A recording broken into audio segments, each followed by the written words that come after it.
kay tagpamahaw. Magluluto tayo ng breakfast, guys. So, dahil itong brown rice, kagabi pa to, ito fried rice to. Ang ginamit kong oil is olive oil. Yan. Fried rice natin siya, guys. Simple lang, lalagyan ko lang siya ng garlic powder. Kung meron pa kaming garlic powder, yun nga lang. Hindi ko alam kung meron pa. We'll see. We'll find out. After, magluluto din tayo ng buwad pinikas. Ayan, oh. Tapos, buwad nukos. Tapos, lagyan natin ng kamatis yung buwad na pinikas. Tapos, meron din kaming inununan. Paksiw na isda. Pompano. So, yan yung breakfast namin for this Saturday morning, guys. Unahin muna natin itong fried rice. Bakit ba itong ginagamit ko? Tapos, after nitong fried rice, yun ang mga tuyo ang lulutuin natin. Tapos, meron din pala akong corned beef doon na leftover from yesterday. Lalagyan lang natin ng itlog. So, yan yung menu natin for this morning. Tuyo na may kamatis, fried rice, paksiw na isda, and yung corned beef na may egg. Pahiwa na natin kay Daddy yung mga kamatis. Buti na lang bumili ako ng maraming kamatis nung weekend. Hindi ko talaga na-prepare na magaganito ako. Pero dahil gusto ko lang may kamatis sa fridge, bumili ako ng marami. So ayan, magagamit natin yung kamatis bago siya malata. Nag-wait pa ako sa fried rice ko, guys. Excuse the clutter na lang, ano. Ang dami pang mga magic sarap dyan na nakakalat. Yan yung panahon sa labas, oh. Malamig siya. Medyo lumamig ulit, tapos mahangin. Parang may, ko ba yung sky? Ayan, oh, parang uulan ulit. Tapos may lakad pa naman kami ngayon. Meron kaming malaking errand na gagawin kasi nga pa birthday na ni Kayla next week. So, mamimili kami ng mga gagamitin at lulutuin para sa party niya. Sana hindi ganito yung weather sa Saturday kasi sa labas pa naman kami magpa-party sa park. Sana hindi ganyan. Hopefully, sunny. Ayan. Lalagyan ni Daddy ng egg. Isa lang, Daddy? Isa lang? Isa lang, ano? Kasi mag-e-egg naman ako sa corned beef. Wala na pala kaming garlic powder. Yun din, bibili din tayo later. Nilagyan ko na lang to ng magic sarap kanina, guys. Para lumasa naman yung fried rice natin. Kasi normally, lalagyan ko sana siya ng hotdog. Hindi ako nakapag-defrost. So, hindi na lang muna. Yan lang, simple fried rice lang. Masarap naman ang ulam eh. Yikes! Yan yung ulam. Tapos may paksiw na pompano pa. Yung paksiw, kagabi pa niluto ni Daddy yan. Para mas masarap na siya. Hindi na siya malangsa. Paluto na yan. Tapos magluluto na ako ng corned beef bago yung mga tuyo. Maghihiwa din si Daddy ng sibuyas. Ang laki ng sibuyas namin, oh. Half lang eh. Half lang yung kasi para tipid. Para tipid tips. Tipid tips. Para yan sa tuyo. Ano na? Yan. Medyo mura lang naman yung sibuyas dito, guys. Okay lang. Yung sibuyas na pula ang may price. May mas pricey. $4 ata yung bag. Tapos ito, parang $2 lang yung bag nito. Isang bag. Hindi naman masyadong malaking bag. Mga 8 siguro yung laman. 8 to 10 pieces na malalaki. Ganyan kalaki. Okay na to. Ready na siya. Ayan yung fried rice namin. Sunod ko na yung hindi, yung corned beef muna, Dad. Corned beef. So, ito yung leftover namin kahapon, guys. Hindi talaga namin nauubos yung isang lata ng corned beef. So, ang ginagawa ko talaga kinabukasan, nilalagyan ko siya ng 3 itlog. Para naman maiba. Para hindi naman masayang sayang din naman kung hindi natin i-renovate. So, ayan. Lagyan ko lang siya ng egg. Tapos, konting magic sarap. That's it.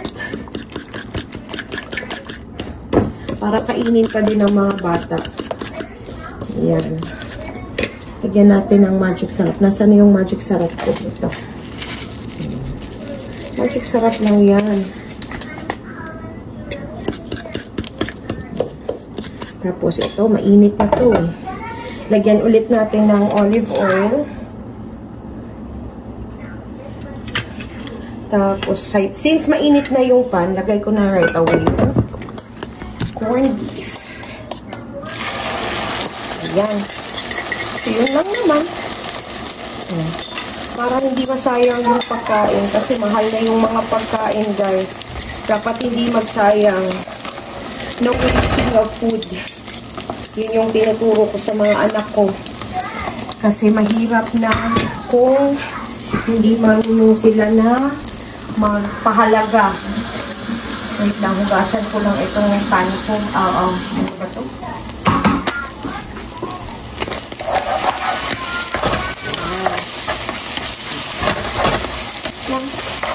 Simple lang na breakfast. Saturday morning. Kayo ba? Ano yung dinner dyan sa Pilipinas? Yung mga nasa Pilipinas. Siguro barbecue. Ayan. Pantayin lang natin maluto yung itlog. Yan natin. Luto na siya, guys. Yan na yung corned beef natin. So, next is tuyo. Up next is the tuyo. Yan na yung last na menu for today's video. Okay. Prito na tayo, guys. Mainit naman yung pan natin eh. Ilagyan ko lang siya ng canola oil. Canola oil na yung ginamit ko kasi social naman si tuyo kung olive oil, diba? So, ayan. Hindi ko siya paki-crispy. Yung normal lang na cook kasi lalagyan din naman natin ng kamatis.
Tapos, lagyan na natin siya ng brown sugar.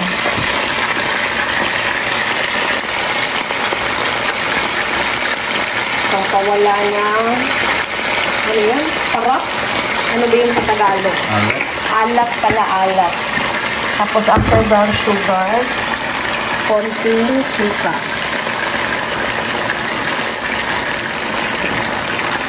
Konti lang kasi yung mga tiyan natin. Ayan. So, kung feel nyo na kulang pa ng konting tubig, hindi pa siya durog, pwede naman kayong mag-add. Ako, para mag-add ako ng konting tubig na to. Lagyan natin ng konti pa. Lagyan pa natin ng konting tubig. And then, let's let it simmer. Check. 1, 2, 3.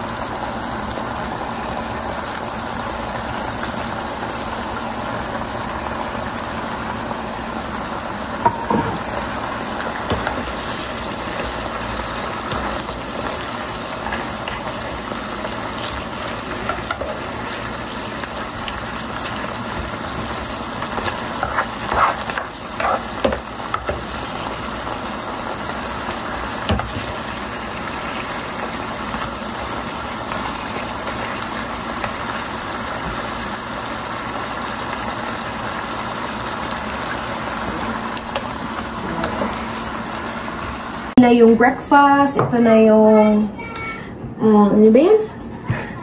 Sinangag, corned beef, yung paksiw, at saka yung tuyo. So, magsiset na ako ng table para mag-breakfast na kami, guys. That's it for this morning. Thank you so much for watching and have a great day. Bye!